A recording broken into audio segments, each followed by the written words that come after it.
So I'm totally curious. Do you guys consider the Arthurian legends to be a fantasy or not?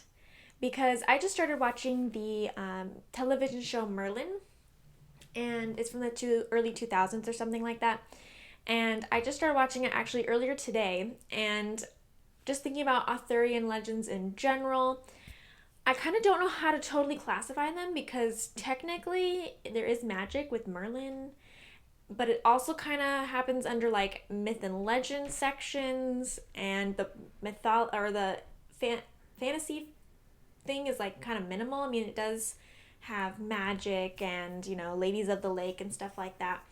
But it's never really like seems to me that it's like classified as a fantasy in normal terms, but I feel like it should be considering the elements that are involved in it. So I just love to hear what your thoughts are on whether you think it actually is magic and fantasy and in that same genre, or if you feel like it's more like in the legend genre, or if it's in both. I mean, I can totally see how you could say that it's in both sections. But I'm just curious what you think. As well as if anybody else has seen that TV show, I'd love to hear your thoughts and opinions on it since I have just started watching it myself. Okay, I guess let's go ahead and get into today's class.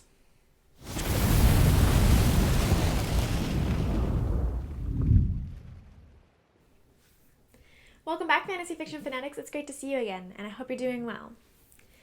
Today's class is going to be on the next set of chapters for the Belgariad, chapters 24 through the end of Book 4, Castle of Wizardry. So we're getting really close to the end now. We are almost going to be on Book 5. After this, we'll start Book 5, and that will be our last book for this series. So it's pretty exciting. We almost made it through. Are you enjoying it? Yes, no? I'd love to hear your thoughts and opinions on the story overall up to this point. If you're excited for the next book, as well as what your expectations for the next book is, I'd love to hear all about it. Let's go ahead and jump right in. Of course, today we'll have a couple topics from the ending of this book. Though we don't have too much going on, as we'll cover in the recap. It's kind of all under the same kind of arc of what's happening. And then we will go ahead and do our normal comparison where we transition from one book to the next and compare how we are with this book to our fifth book, Enchanter's Endgame. So let's go ahead and get started with our recap. So Sinedra ends up kind of inspiring at the beginning of this section, inspiring the other queens of the other nations to want to rule in their husband's absence, and the idea is kind of being spread around. And Sinedra and gets pulled to officially, kind of say that this is okay for her to be in on this situation, to be the one gathering up the army, instead of it having to be the rest of the kings doing so. So the queens are kind of stirring, and Polgara finally gets the kings on board with all this, and as well as herself. And she finds out that the enemy has gotten into position sooner than they expected. So the enemy troops are now already ahead of schedule based on how everyone was planning things out. So that leads it to be that they have to then actually enter a war in order to distract the army from Garion and Belgariad and Silk and them trying to get to Torak.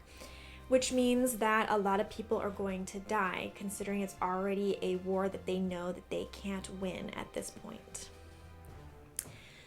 So Sinedra is appalled to find out that she is then going to be rallying these people to go to their deaths, and it's basically pretty much set in stone that that's going to be what the outcome is for them. But she ends up being very, very brave and seeing that it has to be done anyway and is gonna go through with it. Though she doesn't realize that she's going to have to actually speak to the armies. I don't know what she expected to be able to do. I'm not really sure what was going through her head in that moment. But she seriously freaks out that she actually has to talk to the army themselves to rally them to her cause. And almost quits everything because of that.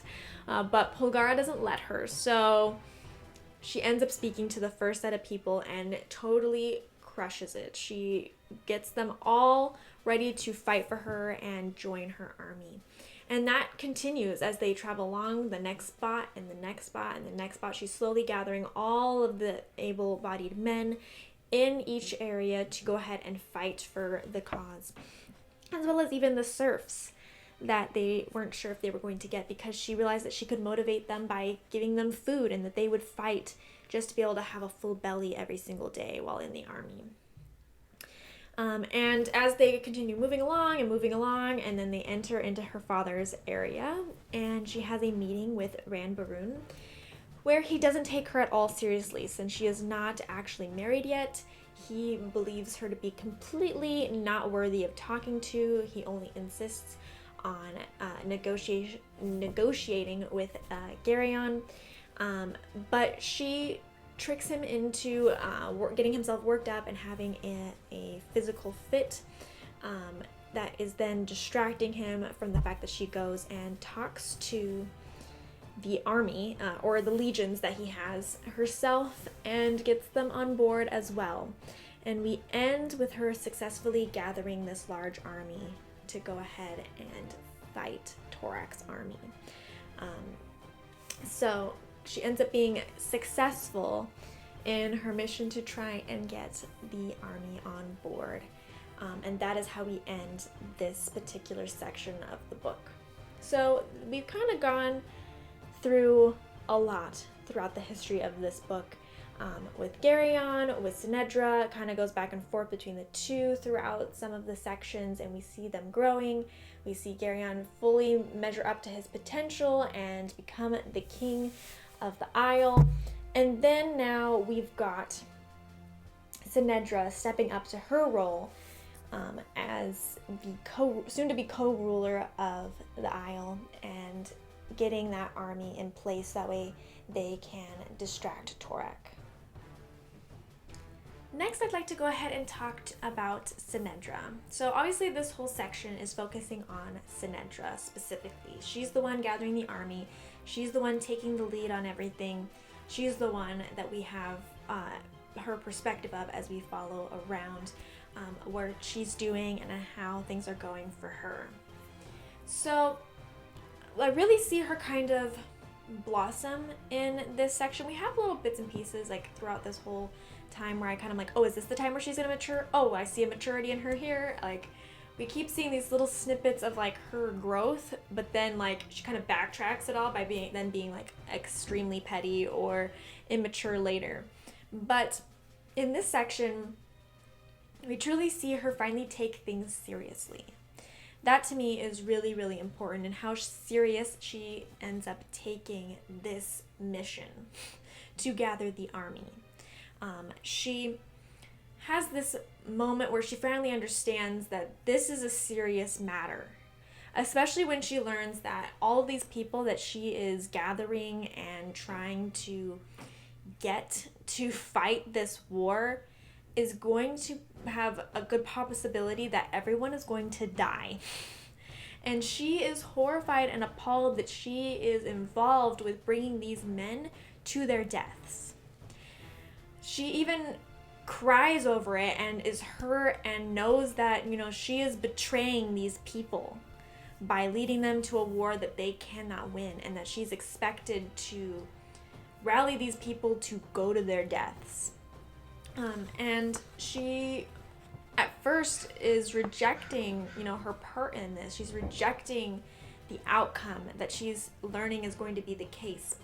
And it's a very tough moment for her, and it really shows her maturity of how serious she's taking this, how she understands that she's not just playing some game, she is dealing with people's lives. And it's very, very mature of her to recognize this, to understand it, to internalize it, and to know that it has to be done anyway. Because if they don't, then even more people will die, not just the men in the army, but the women, the children. Towns will be destroyed. Everything that they have at this moment will all be gone, and that Garion himself will be dead because either the army will get him, Torak will have all the backup, so it won't be able to have him defeat Torak, and he'll have no chance at all. So she understands that she has to do this anyway and takes on the burden of the people's lives onto her shoulders. And she also accepts her love for Garion. She finally is not petty about it. She's not holding a grudge. She's not making it so... I'm not really sure what the term is that I should be using for this, but she's finally not making it where he has to fight for it. She's finally like, no, I love him and I never even told him. And I never made it serious. I just was petty and I thought of myself and I was getting back at him for reasons that weren't really necessary, and I never got a chance to actually be like, this is how I feel and this is going to be the future and what I'm hopeful for. So she's really growing into her feelings. She's really growing in to understand the seriousness of the situation and her role that she must play in it. She's really stepping up to the plate and becoming someone that you can see being more a full queen than just a spoiled little princess that always gets her way. And then I think it's interesting that we learn about her that she is not good at public speaking. You would think the way that she plays people so easily and she understands exactly what to say and exactly how to say it to get people to do what she wants, that she would, be a breeze at speaking to the public. You would think that that's something that comes very naturally to her based on her personality and the way that she even knew how to, get her armor completely right and how she wanted to present herself. But then she basically wants to be sick at talking to the group at a whole and having them all stare at her. I just think it's a very interesting quirk of her personality that all of this nature makes her seem like she'd be perfect for public speaking and to understand how to eloquently talk to people, and then the idea of actually doing it just makes her want to throw up. Though she does follow through and is excellent at public speaking. She doesn't even half the time remember what she says, but she knows exactly what to say in the moment and rallies everybody to her. Even with the legions, especially being a Tolnadron herself, she totally understands what kind of story is going to make them fight and follow her. She gathers up all the gold, and she even knows how to physically manipulate the visuals in order to help prove her point and to get people on her side. So she is incredibly amazing at knowing how to deal with people and knowing what situations to do. So it's very surprising that she would be so scared to do it. That is something I think is a very interesting trait that we have brought to our attention in this section. And I do think that it's interesting that at the end of this book, we are reminded that she is only 16. So yes, she is kind of annoying. And she is a little bit of a spoiled brat throughout this story, but it's a lot of responsibility to put this weight on a 16-year-old girl, to gather an army, to fight for justice, to, fight for the world, to make sure that evil doesn't win, to make sure that you bring in people that is probably going to die and not see their families ever again. That is a lot to put on someone who is just 16 years old. Let me double check exactly what it says, because at the end I feel like, wow, that's a heavy reminder at the end.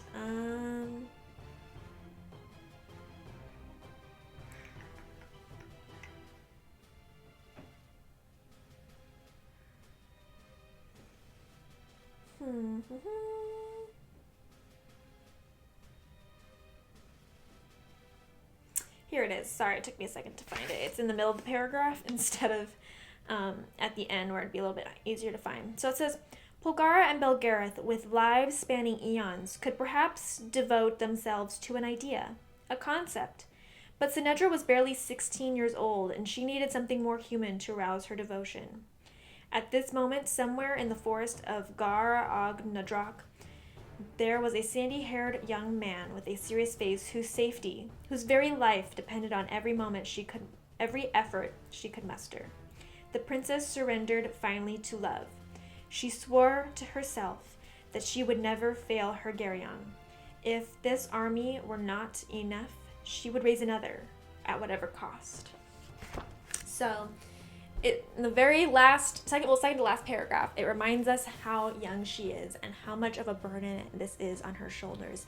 So I will admit that though I am a bit harsh on Sinedra sometimes, because I feel like she is definitely the epitome of someone who's very spoiled and doesn't take the world seriously, that she has definitely changed in this gathering of the army, and that it is a lot to ask a 16-year-old to bear.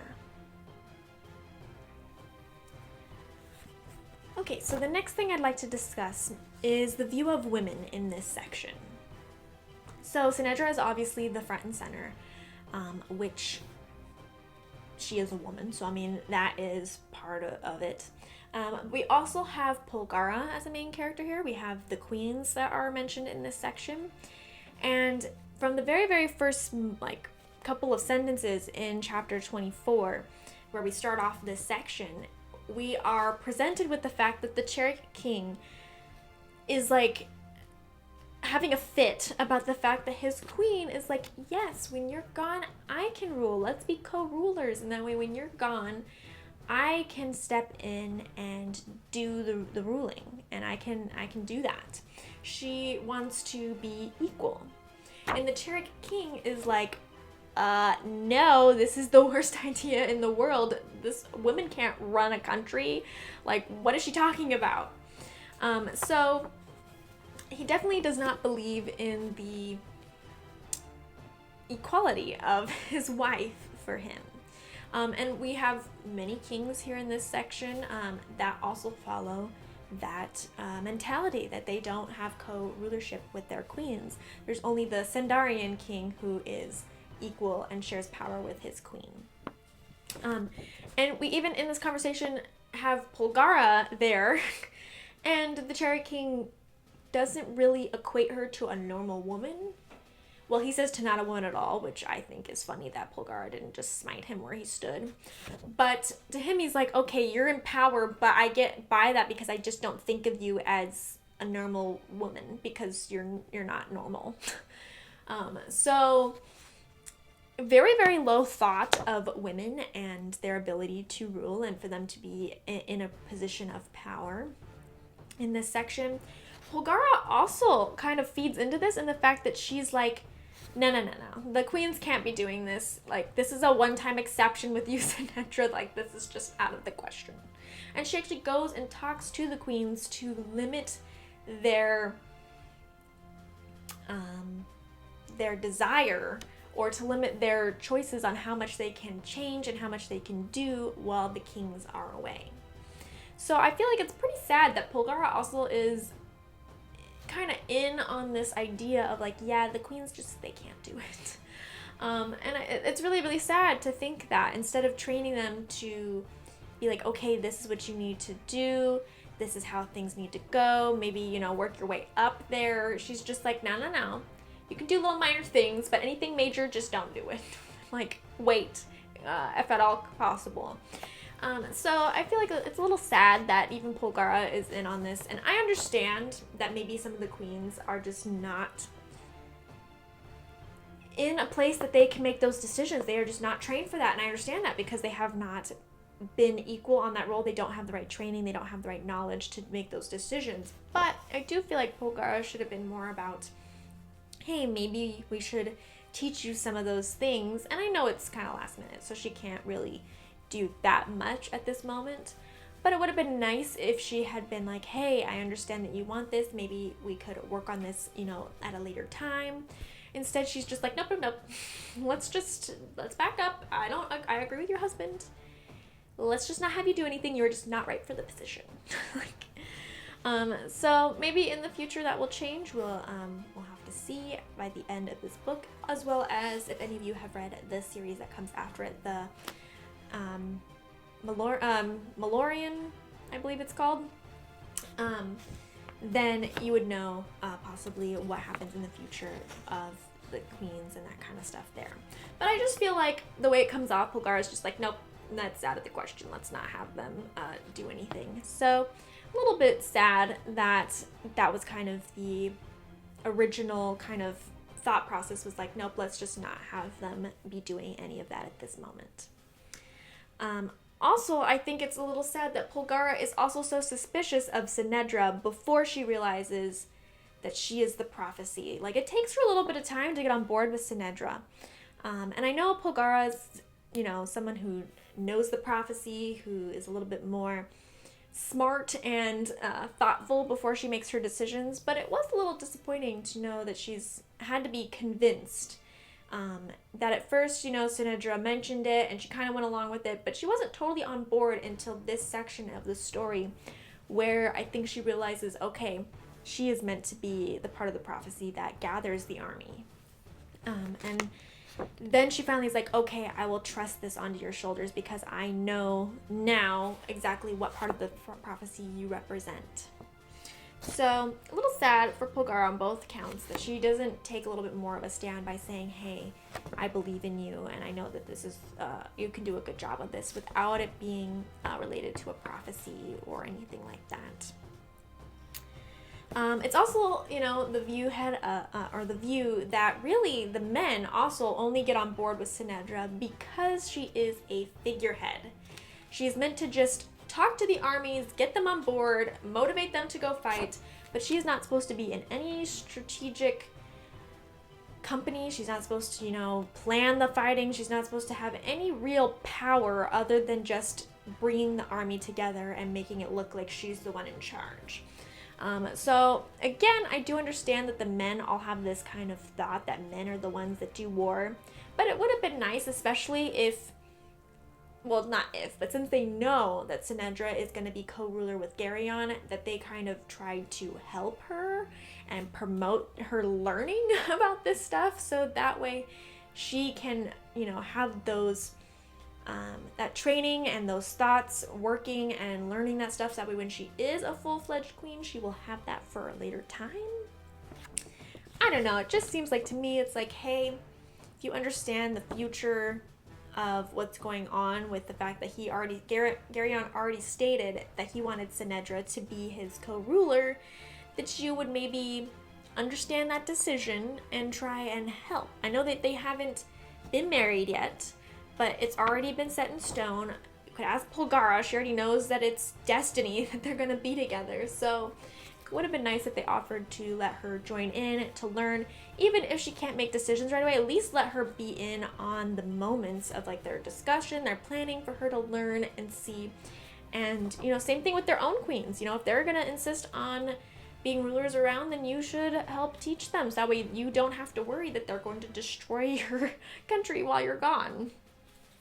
Just a thought. And I'd really love to hear your guys' thoughts on women and their view of women and whether or not they should have been trained or thought of more great or not. Whatever your thoughts are on this section, whether you think that it's portrayed well, if you understand it, whatever. I'd love to hear your thoughts. I really, really would.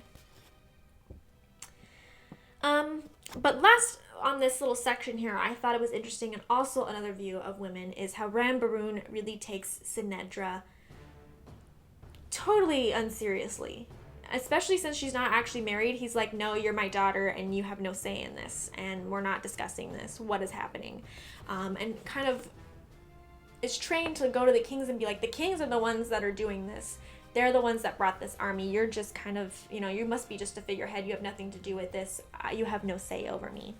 So even Ranbaroon doesn't treat his own daughter seriously, even though he knows how intelligent she is and knows that she could do extraordinary things if her mind was put to it, since she already can get her way anytime that she wants when she was living under his own roof.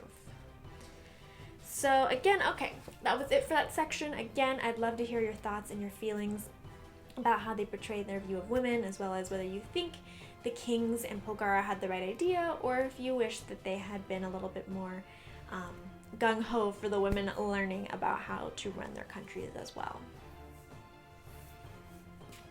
Alright, so the next thing I'd like to talk about is going to be our transition from this book to the next book. If you feel like I missed anything for this last section that you wish I had talked about, go ahead and let me know. I would love to hear what you would like to talk about and have a discussion with you about it, and if I missed anything, I would love to go ahead and cover it.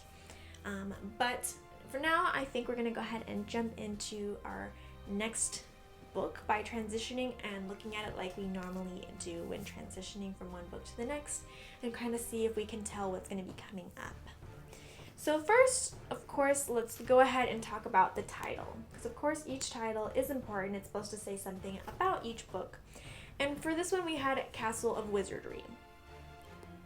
Does that totally make sense on what happened in this story? I wouldn't say that necessarily that's completely like opaque on like after you read it and be like, oh yes, Castle of Wizardry is totally makes sense in this and this and this section. But of course, they do have him becoming the king of the Isle, which, you know, means he does have his own castle. And it does mean that he is a wizard, because he does have, or sorcerer, but wizard for wizardry. And so it's kind of him entering his castle, or it could possibly be related to when they were in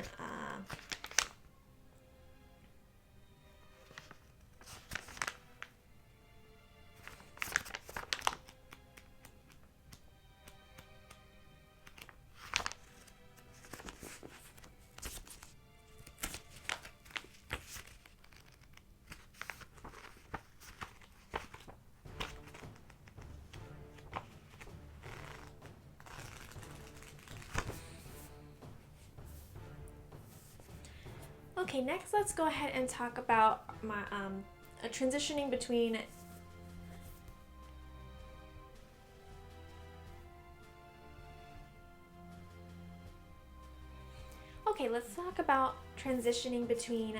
Castle Wizardry to Enchanter's Endgame.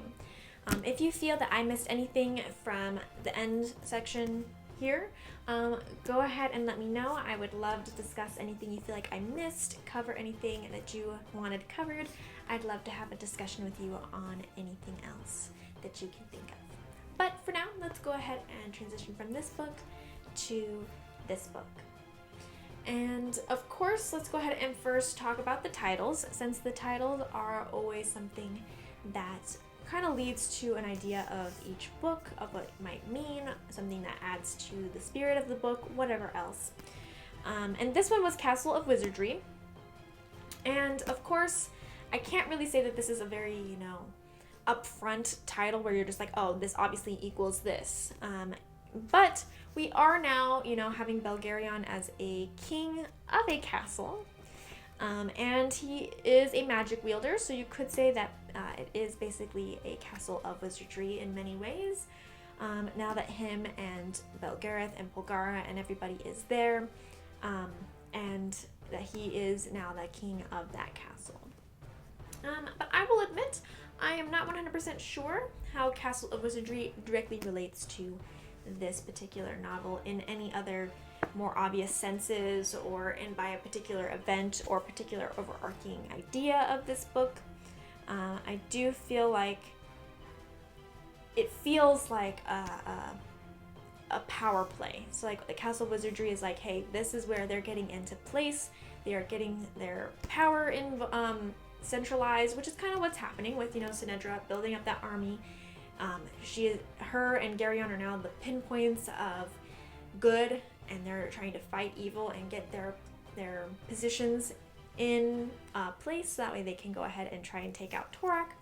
So I think it is a fitting title, even if it doesn't have a more, you know, complete obvious, like, that's Castle Wizardry and that's what it means in the story.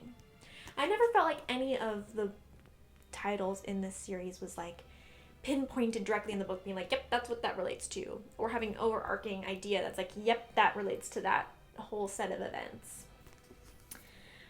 But this next book is going to be Enchanter's Endgame. So we, you know, again are dealing with magic users, Belgariad, Polgara, Garion, all that jazz. Torak is going to be a magic wielder since he is a god.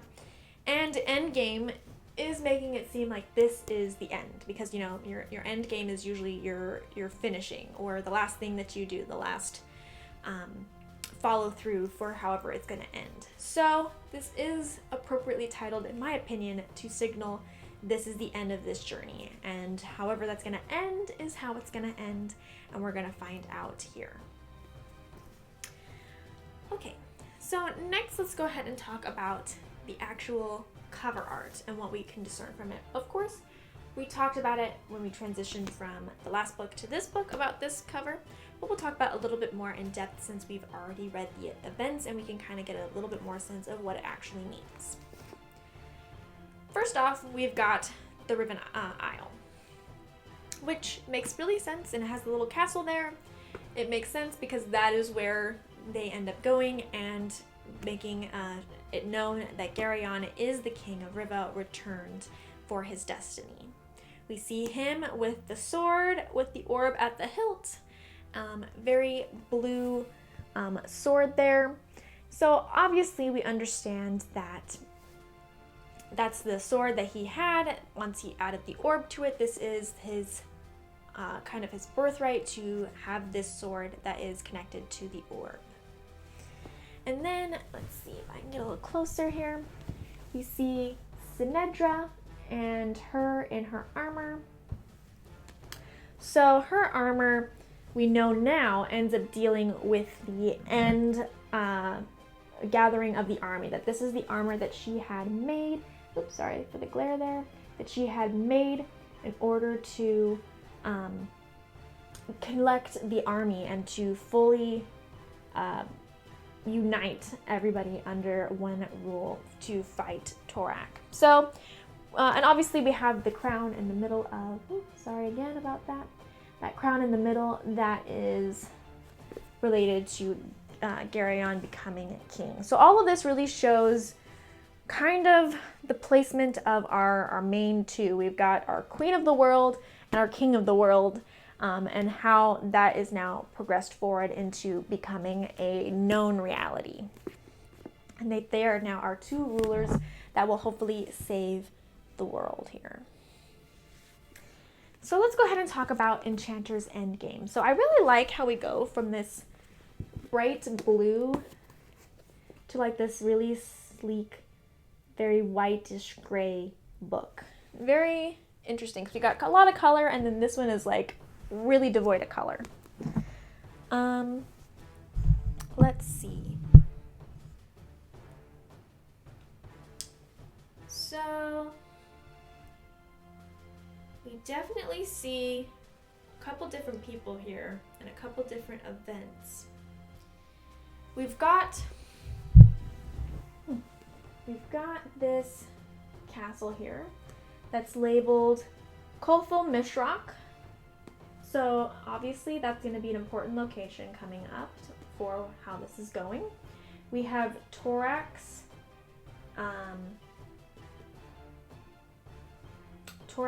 shield here, or not shield, sorry, his oh my gosh, why am I blanking? His mask. Oh my gosh, guys. I'm sorry. Let me actually go ahead and position the camera a little bit better so we can go ahead and discuss this a little easier.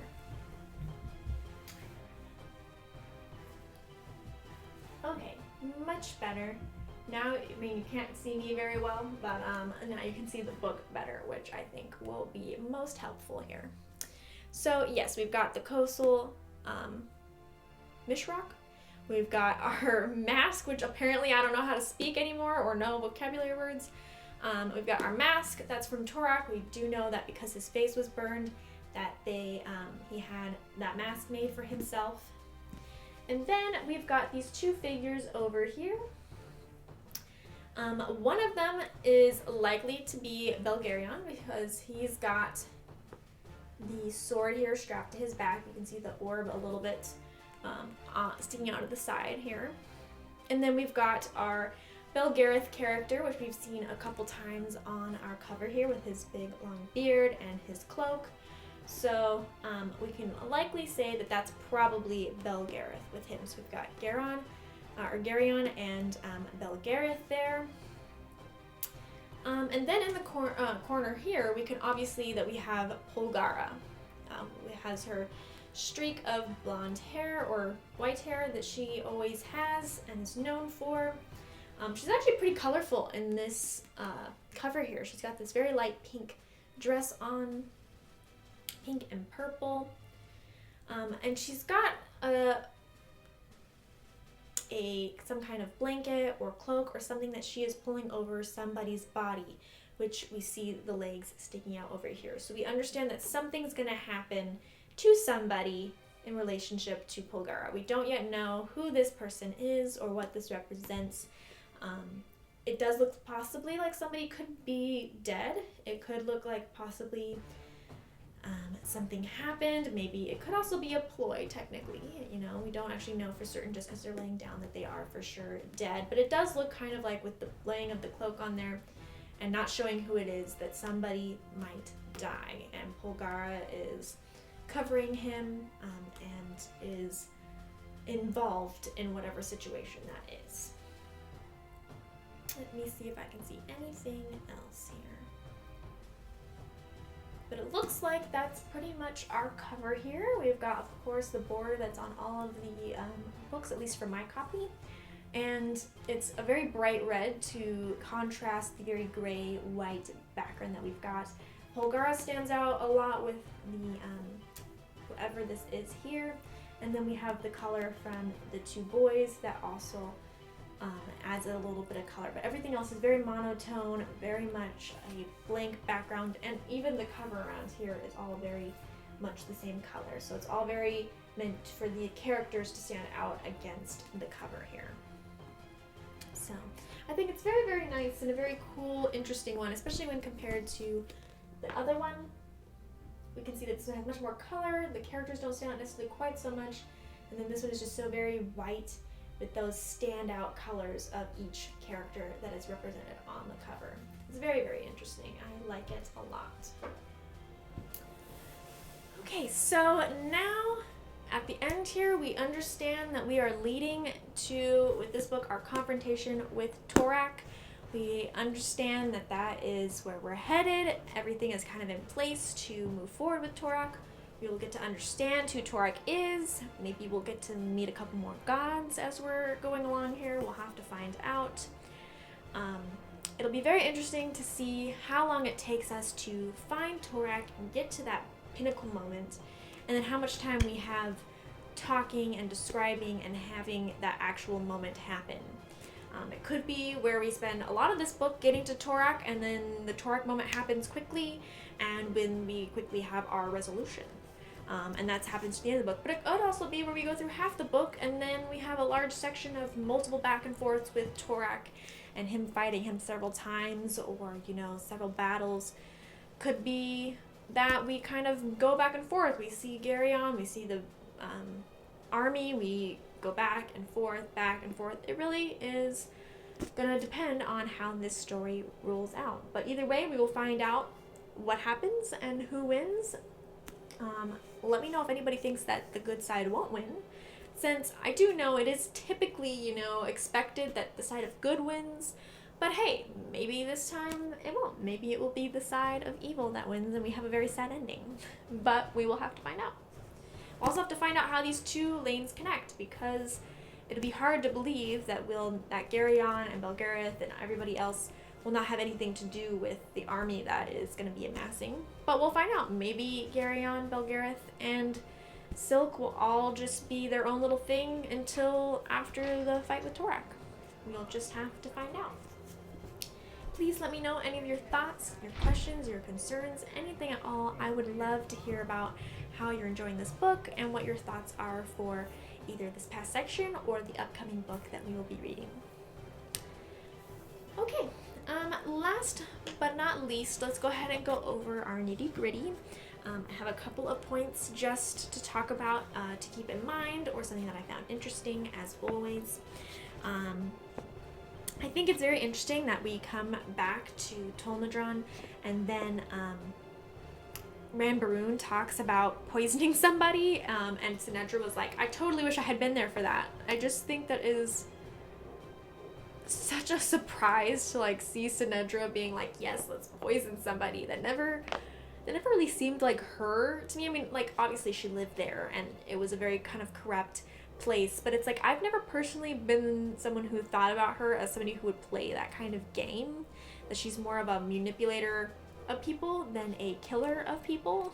But I guess poisoning is a type of manipulation, so maybe there's that. But I just thought it was interesting and kind of a funny moment in this serious time. Kind of gave us a little bit of lightheartedness in there. Next, I really love the reaction that Sinedra has to Lildoran and Ariana.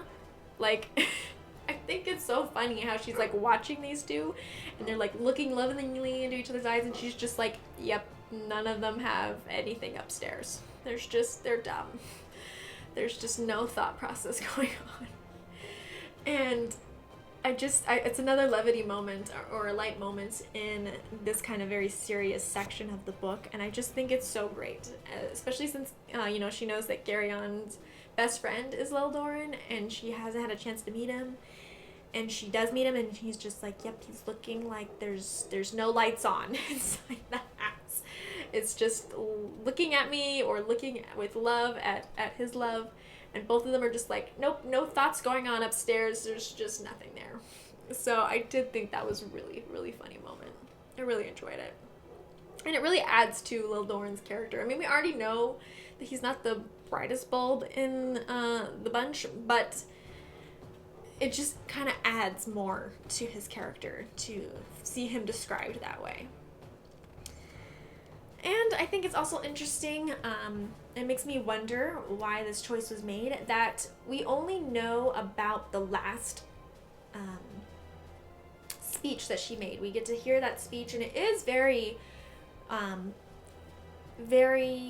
it's a very good speech. It's very bright, bold. It makes really good to see it unfolding and stuff like that. We really understand what she's saying and how she's gripping these people in to come and be part of her army, this legion. But I think it's interesting that we don't see the first one. She talks about how the first one, she doesn't even remember what she said, but she said it and everybody is now gung-ho. So we don't really know what she said to most of them, except for that last one. And it is a good last one to hit that note on at the end, to really understand what it took to get this army and this legion on board. But it would have been nice to see what other things she had to say for just the normal, average, everyday people. We obviously know how she got the serfs, which was not through speeches. But I would be really interested to know what she ended up saying to the other ones, and that we don't actually get to see any of those speeches. Okay, so that was my nitty gritty. It was more of things that I thought were interesting this time, things that I thought were funny. And added a little bit of character and spice to the section.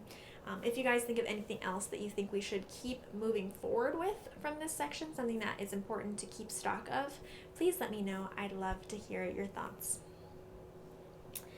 And let's go ahead and just wrap up with our trivia question. Thank you to everybody who participates and who plays with me. I really, really appreciate it, and I have a lot of fun seeing your answers and playing with you guys and making up these questions. Last week's answer was looking into a mirror is not a way to kill a vampire. So congratulations on everyone who got that right. And our correct answers were Brendan, Terry, Paul, Kathy, and RG. So thanks again to everybody who participated. I am very happy to hear all your answers and to see who got it right and who didn't.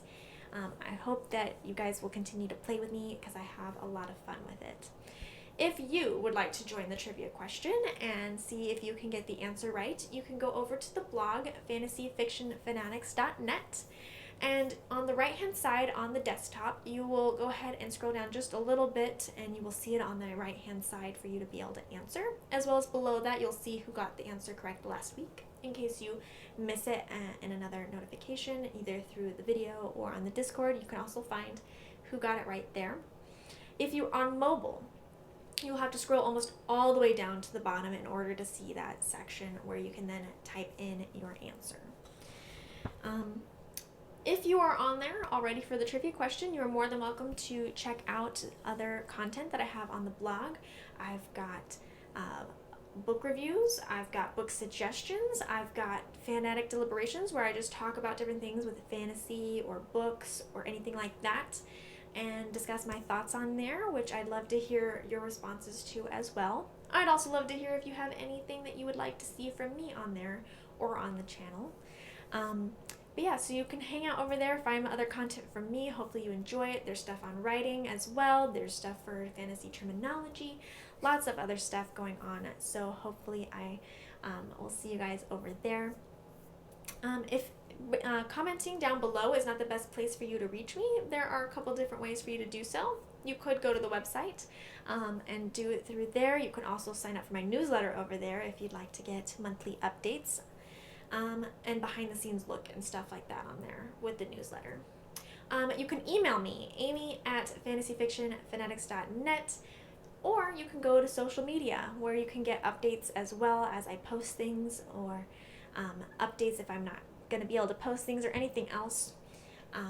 You can find me at Facebook, which is /fantasyfiction1. You can find me on Twitter, which is @fantasyfiction1. You can direct message me there, or like I said, find any updates, anything else. I usually post, once I post something upline, I add it there so you can easily find everything that I'm doing all in one place. However, if you would like to contact me as well as your fellow fantasy fanatics, it might be a good choice for you to join our Discord, where we are already talking a lot over there about fantasy, non-fantasy, books, movies, TV shows, music, games, all kind of things we talk about over there, and you can find others who enjoy fantasy and similar things that you do, all chatting, getting to know each other, discussing what's different fantasy things. Recently we were discussing Wheel of Time and the differences between the book and the TV show, whether we liked it, whether we didn't, that kind of stuff. Talking about all kinds of things over there, so you can talk to me as well as your fellow fantasy fanatics and get a chance to connect with other people who have a similar interest to you. That link will be down in the description box for you to go ahead and join if you would like to do that. We would be happy to see you over there and discuss some fantasy with you. All right, I think that is it from me today. I will see you guys in the next one. Bye.